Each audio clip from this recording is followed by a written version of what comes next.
தமிழ்நாடு மத்திய அரசோட ஒரு கோஆபரேட்டிவ் மூட்ல போகும் அப்படிங்கிற மாதிரி சொல்லிருக்காங்க.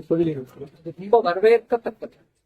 ஏன்னா எந்த ஒரு மாவட்டத்துக்கும் எந்த ஒரு மாநிலத்துக்கும் குறைச்சலை பண்ணுங்க, நிறைக்க பண்ணாதீங்க பிரதமர் ஐயா என்னைக்கும் சொன்னது.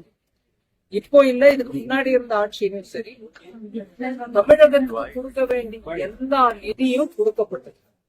அதை தவிர பெரிய பெரிய ப்ராஜெக்ட் தூத்துக்குடி மாதிரி இடத்துல பெரிய ப்ராஜெக்ட் அப்பவும் எடுத்துக்கணும்.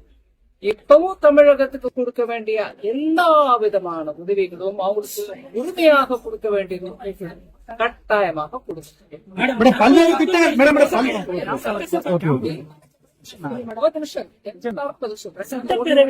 சட்டப்பேரவையில கூட்டத்தொடரும் போது முன்னாள் முதல்வர் கட்டிக்கடன் விமர்சனம் பண்ணுவாங்க. எப்படி பாக்குறீங்க? அரசியல் விமர்சனம் சட்டசபையில பண்ணாம வேற எங்க பண்ண முடியும்? எதிர்கட்சியும் பதில் சொல்லட்டும், ஆளும் கட்சியும் பேசட்டும்.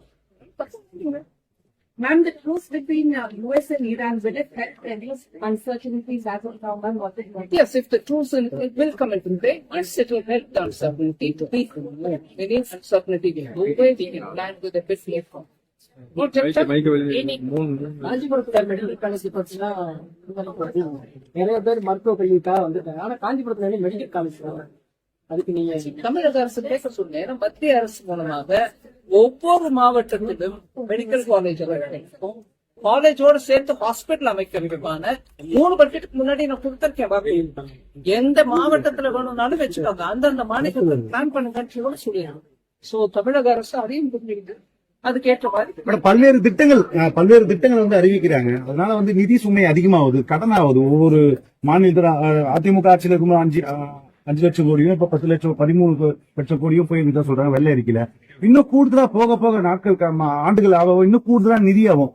ஒரு நிமிஷம், ஒரு கடன் வாங்குறோம்னா அதன் மூலமாக பொதுமக்களுக்கான சொத்து கட்டி உருவாக்கி அது பொதுமக்களுக்கு சொத்துனா என்னங்க?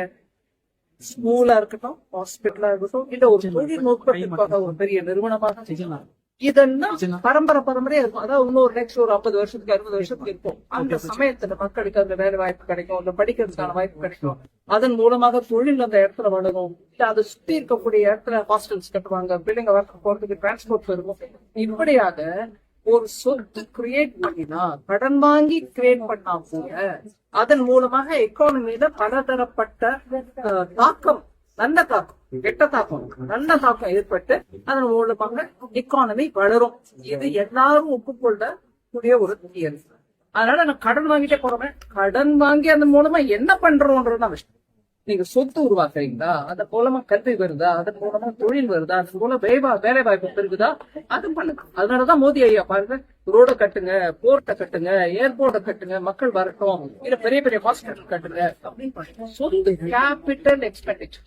நீ அதை பண்ணாம ரெவென்யூ எக்ஸ்பெண்டிச்சர், அதாவது இன்னைக்கு மக்கள் கையில பணத்தை கொடுத்துடுறேன், இவங்களுக்கு உயர்வை கொடுத்துடுறேன், அவங்களுக்கு சம்பளத்தை கொடுத்துறேன், இன்னும் 1000 பேர், இதை மாத்திரம் பண்ணிருக்கணும். ஆனா இதை பண்ணக்கூடாதுன்னு சொல்ல, இதையும் பண்ணுங்க. உங்களுக்கு வசதி இருக்கும்போது பண்ணுங்க. வசதி குறைச்சலா இருக்கும்போது வாங்குற கடனை நல்ல சொத்து அமைப்பு செலவழிக்கணும்ன்றதுதான் தப்பு. ஒரு மாநிலம் எவ்வளவு கடன் வாங்கலாம் மேடம்? பரந்தூர் ஏறிங்க இருக்கீங்களே கேட்காது. பரந்தூர் விமான அது அந்த விஷயம் எனக்கு ஃபுல்லா புரிஞ்சுக்கணும். யாரு எது வேணாங்கிறாங்க. ஆனா அமராவதியோட ஆந்திர பிரதேசம் சொல்ல வந்து அந்த தலைநகரம் அங்கதான் இருக்கும் அப்படின்னு ஒரு 2014 இருந்து 19 வரைக்குமான இருந்த அந்த கட்சி, ஆளுமையில இருந்த அந்த கட்சி நல்ல பில்ஸ் பண்ணுவாங்க. அதுக்கப்புறம் அந்த கட்சி நீங்க அங்க தலைநகர் இருக்காது, நான் வேற எங்கேயோ எடுத்துட்டு போறேன். இது 19 இருந்து 24 வரைக்கும். அதனால நிலப்பாட்டுல வந்துருச்சு, அப்படியே அது நிலுவையில வந்துருச்சு. அதுக்கப்புறம் 24 இருந்து ஆரம்பிச்சு இப்ப திருப்பி இல்லைங்க, அங்கதான் அமராவதி தான்.